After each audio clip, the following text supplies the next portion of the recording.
Well, I don't know what to say. Everyone was wrong. Everyone was wrong, and I don't know what the hell's going on. I'm so confused, Brady. I tried. Hello? I really tried.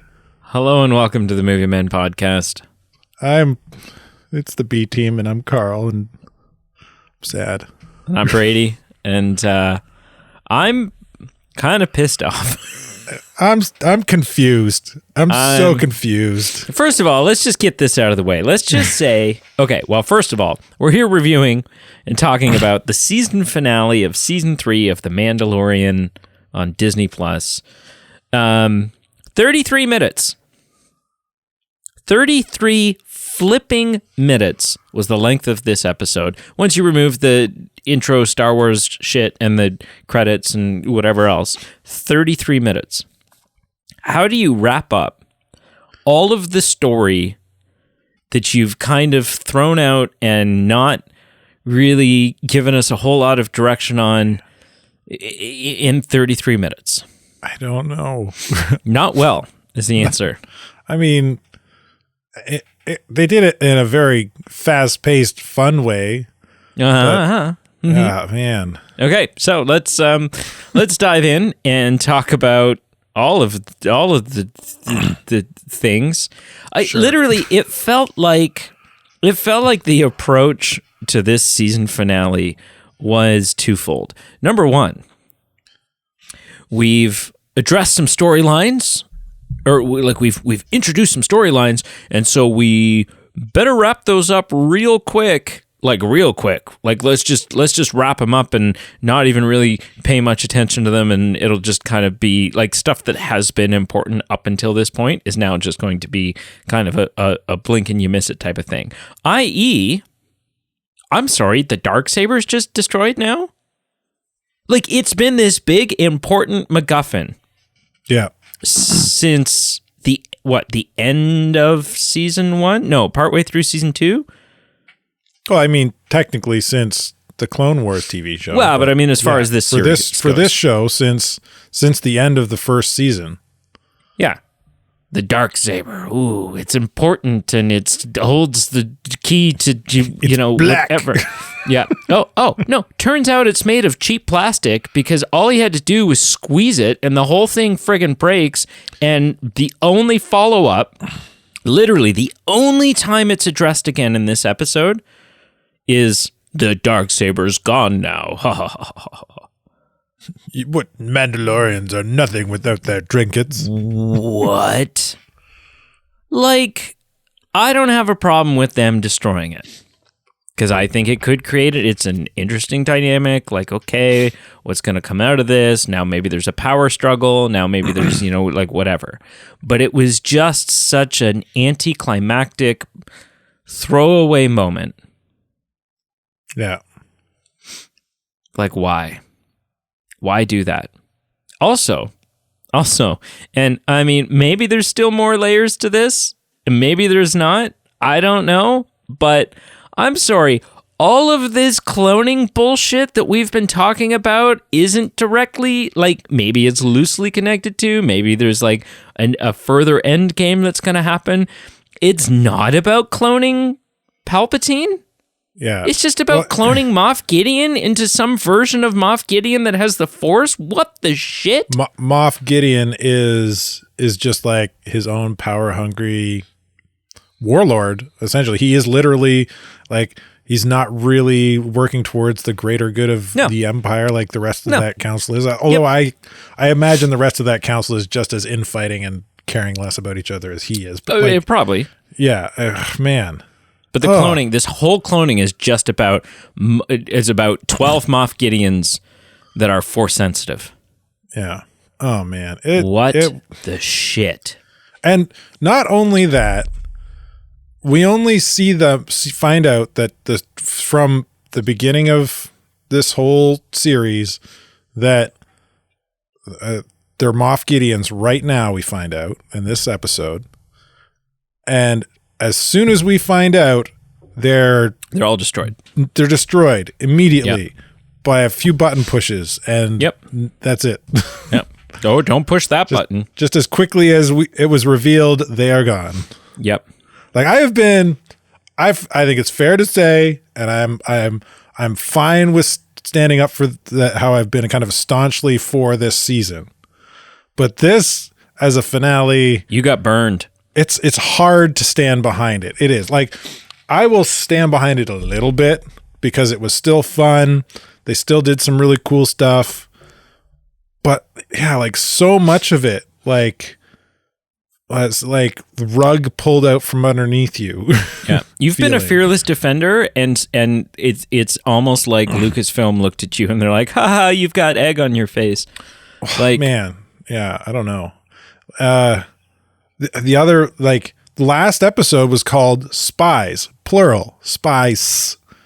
We got to see one for sure spy right at the beginning that was working within the New Republic. And then not myself and the rest of the internet was theorizing who's the other spy. Well, apparently it was just Moff Gideon. Yeah. Because he's some kind of spy against the Empire, or something like. Yeah. Oh man. Yep. I don't get it. Nothing in this season meant anything. Like it only makes me more feel like I really believe Dave Filoni and Jon Favreau know what they're doing and have the best in mind for Star Wars. And after this finale, this whole season really does feel like Disney put them in a real corner, and it was somebody else at Disney's idea to do the Grogu comes back to Mando in Book of Fett, and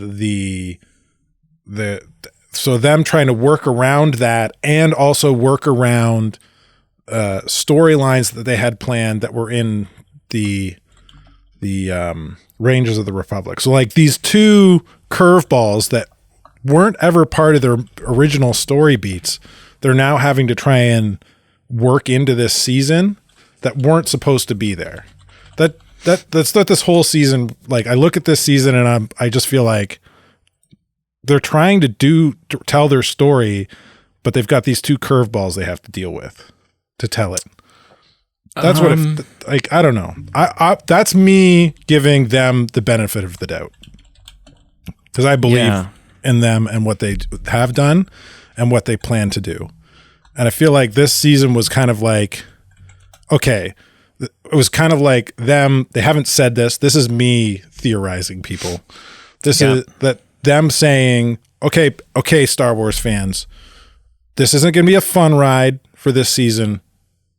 We got to tell this story this way to make things work. Just trust us. Well, what's coming is better. Two things that I would respond with. One is that had nothing to do with Mando showing up in Book of Boba Fett, because Book of Boba Fett started filming in November of 2020, and it wasn't until December of 2020, 1 month later, that Rangers of the Republic was even announced to us during that Disney shareholders meeting live stream that they did. So that was their own misstep.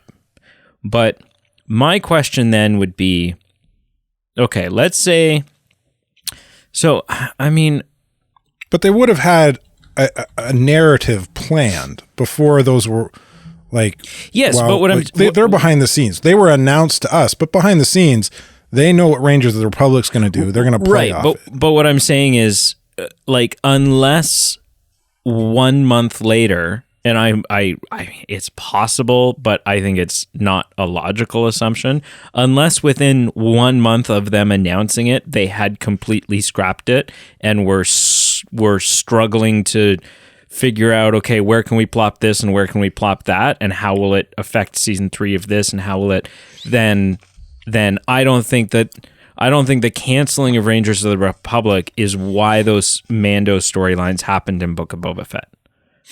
Because Book of Boba Fett was already written and well underway when Rangers of the Republic was even announced to us. And so assuming it was months later when it was canceled. They would have definitely had it written and storyboarded, figuring out important plot details that they wanted to tell and show. Yeah. What's your point? Just because it was announced to us didn't mean that they had a lot of work done on it. No. I agree. We're arguing different things here. So what I'm saying is, let's say Rangers of the Republic, right? They announce it in December of 2020. But let's say they knew that was going to happen for like 5-6 months prior to announcing it to us. They've storyboarded, they found a director, they know what the series is going to be about, they've built the logo, they've done, whatever. Absolutely. I agree 100%. Then in December of 2020, they announced to us Rangers of the Republic. Well, at some point between December 2020 and now, right? At some point between December 2020 when they announced Rangers of the Republic to us and the starting of airing season 3 of Mandalorian, at some point Rangers of the Republic got canceled. They made a decision internally, we're not making this anymore. Right. What I'm saying is your argument was that the canceling of Rangers of the Republic is why stuff that should have been in Mandalorian season 3 got pushed off and crammed into Book of Boba Fett. I'm saying... What?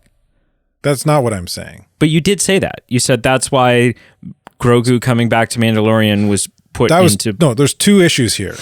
Okay. So Grogu coming back to Mando in Book of Fett, I feel like that wasn't a Favreau decision.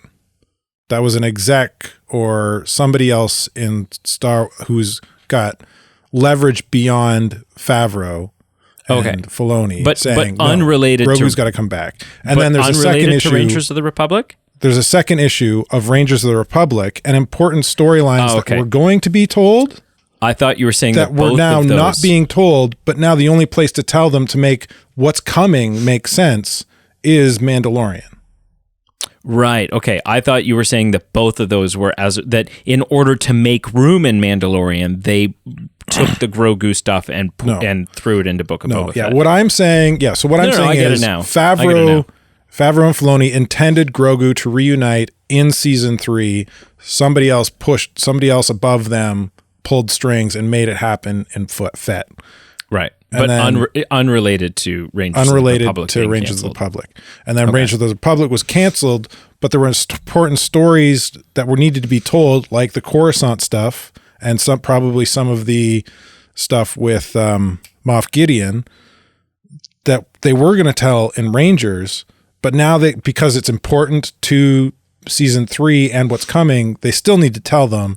Yeah. And now they have to scramble season 3's what was probably going to be a more cohesive story to be something much messier. So the only question that leaves me with then, like the one thing that, like, I agree that makes sense. What doesn't make sense about that theory is if that's the case, if Jon Favreau and Dave Filoni have planned out season 3 and, or they're part of the way into planning season 3 or whatever, they know what story they want to tell. And as they're doing it, they're also planning out season 4, blah, blah, blah, so that they have this, through continuity, blah, blah, blah. And at some point in this process, Kathleen Kennedy or whoever else, it might not have been Kathleen Kennedy, but someone within Lucasfilm says, hey, we need, we're going to take some of this and plop it with you. We're going to take some of this. We're going to plop it into Ahsoka. We're going to, blah, blah, blah. You got to do some of this heavy lifting for us here because we dropped the ball and we're not doing this other show now. Your Lucasfilm, your Disney, at that point, as soon as that happens, if Dave Filoni and Jon Favreau have any sort of head on their shoulders, that is the moment where immediately none of your episodes are 33 freaking minutes long. But they might not have... Oh, sure they do, because some of the episodes in this season was 50 minutes. So it's clear that the length of the episodes in this season are arbitrary. It's just like, this was the length of the story we decided to tell in this episode. So either what you do, I agree, because ideally what you would do then, I would say, is instead of being an 8-episode season, you make it a 10 or a 12-episode season. Maybe there was pushback from that. Maybe they didn't have the power to be able to do that. Maybe they asked. I tend to think that maybe they actually would have some of the power to do that, but maybe they didn't. And they asked and they were told, no, go F yourselves. Okay, fine. But you've demonstrated the majority of the episodes in this season are 33, 35 minutes long. But you've demonstrated that you're also able to do 50-minute episodes that are 20 minutes longer. So, if one of your episodes is 50 minutes and 7 of your episodes are 30 minutes, right?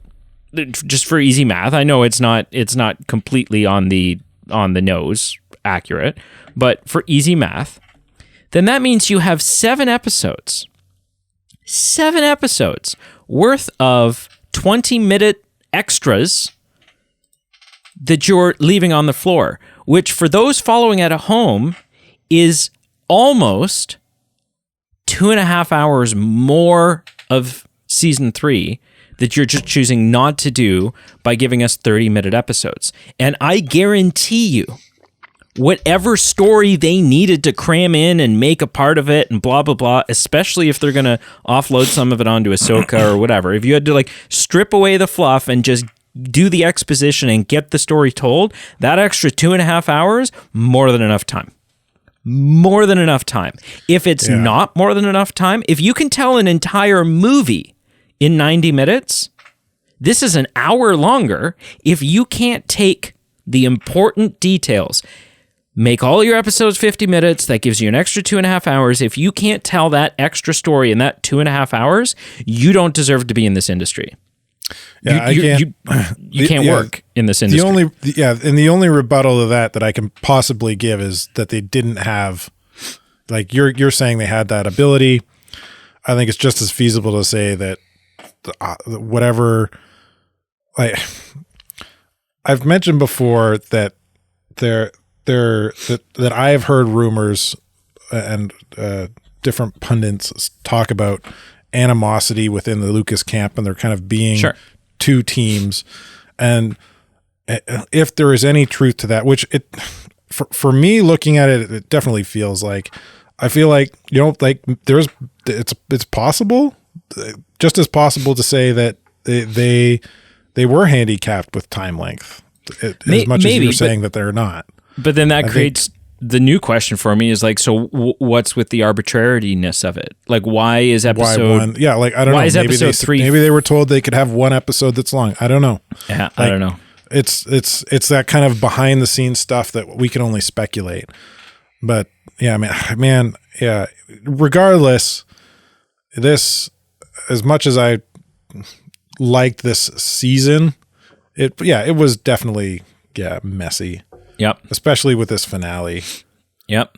I was not a fan. And I mean, I know maybe I'm in the minority, or I know you don't feel this way about it, but I was like, okay, I like where this episode ends off.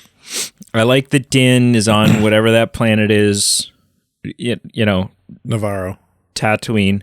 And, and, he's got himself a nice little homestead set up, and Grogu's playing with a frog, and he's agreed to kind of work on a case-by-case contract basis with the Republic. Cool. Sick. Okay. Yeah. That seems like a cool tee-up for the next season. But I wasn't a fan of Grogu being like, oh, no, now I'm an apprentice, and okay, sure. I guess it's cute. Doesn't really make sense to me. The kid still can't even talk.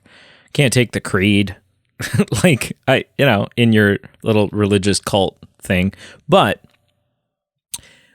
them setting up, them doing the tee off that they did of, hey, next season's going to be about working for the Republic, and it's going to be about, this, that, and the other thing. That just kind of compounds the fact that what they're saying is, all of the shit that we said mattered in this season, all of the things we set up, all the important questions, we feel like we've answered them. because we didn't give you remotely a cliffhanger. We didn't give you anything that was like, oh, this issue is still an issue, or oh, we still have to. Like, this was a book-ended ending. This was like a, oh, yep, okay, all right, done with that. Done and done. Life is sweet. Yeah. I'm going to sit here. But if I didn't have for me, it's not even that clean. No, like, it's not clean at all. Well, but that seems like, what they tried to do. Just like the happy ending, that feels weird to me, because not two episodes ago, when before they find out Moff Gideon's on Mandalore, that the season where they're on the skiff and they gets attacked by the monster. Just before that, Din tells Bo-Katan, I'm going to serve you. My blaster is yours. Yep. No, that's what I'm saying. It's a mess. And now he's how can he do that when he's on Navarro? The only reason I like this tee up is because I think deep down I just want to forget about this season. So I'm like, yeah, okay, fine. None of that happened. Let's just move on. Because really, not a lot has changed. Yeah. Like, it's almost, you could recap all the important bits that someone would need to know moving forward in this season into about a 3-minute recap video, and the rest, you can kind of skip this season. Nothing really happened. Yeah. Nothing really happened. Yeah, we're pretty much back in the same, almost the same place we were in the end of episode 1. Yep. It was nice to see IG-11. Sorry. It was nice to see IG-11 back, but that was stupid. Now all of a sudden, okay, now you can fix them. The only Why 11? Reason, yeah, why 11? And Why the only reason he should be there, 13. Yeah, and the only reason that was there, the only reason that happened, because it doesn't really serve any narrative purpose in your 33-minute episode, so you're already strapped for time. The only reason you put that in there is because it's cute. It's because you're like, oh, that's one thing that actually. It's a heartwarming thing. Yeah, that's something that doesn't need any resolution because we've already had it with the IG-12 thing. Yeah. Well, let's do it anyways. One of the breakdown videos that I watched made a really good point on this that I wanted to bring up. So I'm glad it's teed up. Is that at the end of the first season, IG-11 makes this big sacrifice play to save everybody. And now... And that sacrifice is poignant because he's gone. There's no bringing him back. And even at the beginning of this season, when we find out, okay, they're going to try and bring him back, but they can't. Okay, that kind of like solidifies that just a little bit more, that sacrifice, how meaningful that was. And yeah, bringing him back removes that sacrifice. Like, well, what was the point of the sacrifice? It's not... You remove some of that, the weight of that sacrifice. It's like as the age-old cliche of like superheroes are never dead; they're just gone for a little while from comic books. You know what I mean? Like there's very little weight to that. So I was not a fan of that. I would have been happier if they didn't call him 11. Like I think if they calling him IG-11 makes that point even more valid if you call him IG-13, because really he's a completely different droid. That head is from a completely different droid. It's not he doesn't from have IG-11. any of the memories. Yeah, so I would assume. You called the version that Grogu could control IG-12.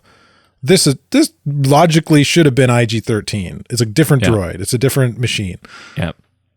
But Did you notice the really stupid... I only picked up on one member berry in this, but it was so stupid. Actually pissed me off. There were a few, so I'm not sure which one you're referring to. So the one I picked up on was there's a moment where it's like a Darth Vader nod. You're supposed to feel Darth Vader vibes. And it's like, no, don't do that. Just stop. It's a moment where Moff Gideon puts on his helmet, turns and walks away from the camera, and you see this you hear this modulated voice because now he's talking through his helmet, and there's like a holographic screen or something in between us and him, but he's walking away to a doorway. It's just this black shiny armor with a black flowing cape, and you just hear in this angry, almost very Darth Vader-esque voice, this, "I'll deal with this myself." And it was just like the way he's walking and the flowing of the cape. It was like it was meant to be like, look, Moff Gideon, this guy who's cloning himself, is just as scary and just as he's just as terrifying as Darth Vader. No, he's not. No, he's not. Stop. Just stop. Well, he was definitely more menacing than he was before in that outfit. I'll give him that. Okay, sure. But what member berries did you pick up on? Well, there was the whole force field fight scene. So we got to see R3 again, and he's kind of working the contraption from another part of the base to help Din Djarin fight these guys in a more manageable situation. So that was kind of paralleling the trash compactor scene. I was going to say, I got trash compactor vibes there. Yeah. And then also those force fields are kind of callback to episode 1 with the force fields in the Duel of Fates fight scene. A little bit. So yeah, there were a few there, right? For those that watched the Clone Wars, seeing Bo-Katan lead an army of Mandalorians and pulling out the Darksaber with jetpacking fighting, that was like kind of a member berry back to that. That was really cool. A cool one. Yeah, what else? I don't know. There were a few there. Yeah. I really hated this season. Like, this episode was like, man, they had a lot to do in a short time, and it felt like the action was quick and fast and furious, and looked for the great. most part, it was well choreographed, I thought. The dog fights and stuff looked great. Like it was visually, it was a great episode. It feels like they pulled all the stops budget wise on the CGI and the effects and stuff. Yeah. But one of the things that I was this episode kind of left hanging was, what the hell happened to all those advanced TIE fighters and bombers? Yep, who knows? Like only I at most 2 or 3 got destroyed from the ship's turrets. Mm-hmm. The ship crashes into the planet, into the base. like, do they just realize it's going into the base and then flee? And if they are fleeing, where are they going? Yeah. And if if they're not fleeing, then why aren't they like at ground level now, following that ship burning into the ground and seeing Mandalorians come out of the crack and just shooting them down? That seemed like a plot point that was just forgotten. That would make total sense. But it was a really weird turn of events. Yeah. I thought it was a really cool visually scene of them abandoning the ship, and just as they go below the clouds, the other spaceships come up. I thought that was a really cool visual scene that kind of pays off the disruption of the clouds. Yeah, like I said, the visuals were on point. 100% visuals were on point. Yeah. Are you chugging water there? Are you like... Yeah, I'm drinking water. Yeah. It's good water. Intense. I could hear you gulping. Yeah, I don't know. I don't have a lot else to say. It's just disappointing. I mean, because there wasn't a lot in this episode. I feel like we've covered most of it. Yeah. There was one of the videos I was watching was saying that when they had that baptism scene and they baptized Ragnar again because his last baptism got interrupted, and they Djarin adopted Grogu. There was it kind of pans down into the water to show the mythosaur, and the guy I was watching, he was speculating that they were Grogu was using the Force to communicate with him, which I don't know. I didn't pick that up when I watched it. Like, Grogu's communicated with monsters before, like with the he put it to sleep. What was it? The Rancor in Boba Fett. So I mean, it's possible, but he doesn't even know it's there. So I don't know. I don't think I buy that. is an interesting little theory, but yeah.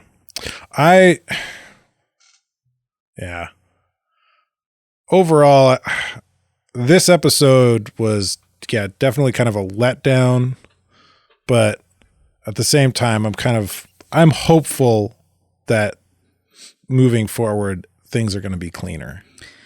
I guess. I mean, I feel like this definitely hurts the excitement that I have for season 4. It hurts the excitement that I have for this Dave Filoni movie. I wouldn't say it hurts. Like, the Ahsoka trailer looks badass. I'm still 100% for that series. And I will, don't get me wrong, I'll watch season 4 of Mandalorian. I just, you got nowhere to go but up. Hopefully there's nowhere to go but up. So, I don't know. Okay, sir, was this episode a win or a fail for you?